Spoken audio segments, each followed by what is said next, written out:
तुम्हारी जैसी प्रकृति है, स्वभाव है, गुण कर्म के अनुसार जैसा है, जैसा तुम कर्म कर रहे हो, उसी को भगवान ने स्वधर्म कहा है। जो हमें प्राकृतिक रूप से स्वभाव होता है हमारा, अचानक स्वभाव बन जाता है। जैसे मेरा स्वभाव बन गया कि मुझे साधु बनना है, मेरी प्रकृति, मेरे संस्कार है, मैं यही कर्म करूंगा, मुझे दूसरे कर्म में रुचि नहीं हो पाएगी। तो स्वधर्म हो गया वो। भगवान कहा है कि स्वधर्मे निधनम श्रेय परधर्मो भयावह, अपने धर्म का त्यागना। लोग सोचते इस धर्म का मतलब हिंदू धर्म, फिर ये सिख धर्म, तो फिर इस्लाम धर्म, तो ईसाई धर्म। वो नहीं है, वो एक अपनी संस्कृति है, परंपरा है। धर्म जो है, जो स्व माने आत्मा के जो प्रकृति, जो उसका स्वभाव है, इसलिए स्व शब्द, भाव के आगे स्व शब्द आया है, और उसी स्व से स्वधर्म बना है।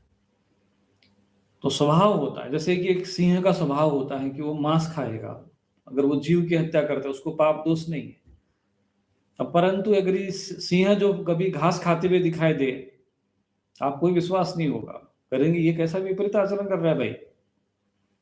और गधा यदि घोड़ा मांस खाते हुए दिखाई दे, गाय मांस खाते हुए दिखाई दे, तो आप क्या कहोगे।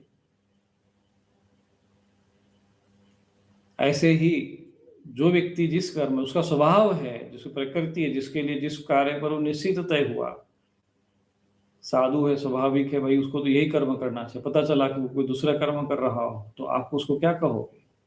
यही कहोगे कि वो अपने कर्म से भ्रष्ट हो गया, अपने धर्म से भ्रष्ट हो गया, कलयुग आ गया, ऐसे ही बोलेंगे आप।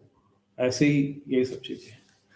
इसीलिए ये बात ध्यान रखना है कि जो आपके लिए नियत कर्म है, वो कर्म करने से यदि आपको शांति मिलती है, वो कर्म करने से यदि मन प्रसन्न होता है, वो कर्म करने से यदि आपकी भक्ति बढ़ती है, वो कर्म करने से यदि आप योग की और योग में स्थित होते हो, वो कर्म करने से यदि आप मोक्ष की ओर अग्रसर होते हो, संसार से वैराग्य होता है, अंत काल में जैसे एक क्रम से आप आगे बढ़ते रहते हो। कहते हैं कि जो व्यक्ति धार्मिक जीवन जीता है, धर्म का आचरण करता है, तो वो मोक्ष तक स्वतः ही पहुंच जाता है।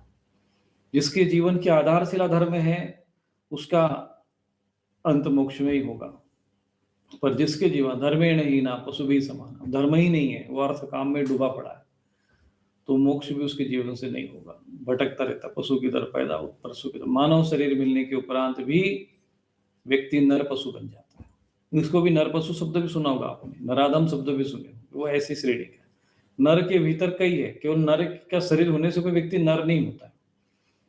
नर के शरीर में, मानव के शरीर में, मानव नर और नारी दोनों बातें आ गई यहाँ पर। केवल नर मतलब पुरुषों की बात नहीं हो रही यहाँ पर, समस्त मानव जाति, मनुष्य शरीर के दो भेद है, नर और नारी, ये दो भेद हो गए।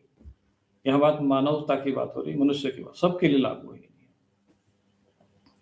आपका आचरण, आपका कर्म, आपका भाव, मुख्य रूप से भावो ही कारण, वो महत्वपूर्ण है। आप किस लिए कर रहे हो, ये सब क्यों कर रहे हो, कर्म करने का उद्देश्य क्या है, ये बहुत महत्वपूर्ण है। इसको यदि भूल गए आप, कोई भी व्यक्ति भूल गया और वो यदि विपरीत आचरण कर रहा है, तो वो वही अधर्मी है। जैसे कोई भगवा वस्त्र सन्यासी बनकर, अब जिसका जीवन ही अध्यात्म में, साधना में, तपस्या में, ज्ञान में, उसका जीवन रत होना चाहिए, परोपकार के लिए होना चाहिए। अब वो परोपकार और ये सब न देखे के प्रतिष्ठा में लग जाए, परहित की जगह वो पद में प्रवेश कर जाए, हमें पद प्रतिष्ठा में लीन हो जाए, उसको सर्वश्रेष्ठ मानने लग जाए, तो फिर वो भ्रष्ट हो जाता है। इसीलिए सबके लिए नियम बनाए गए, सिद्धांत बनाए गए।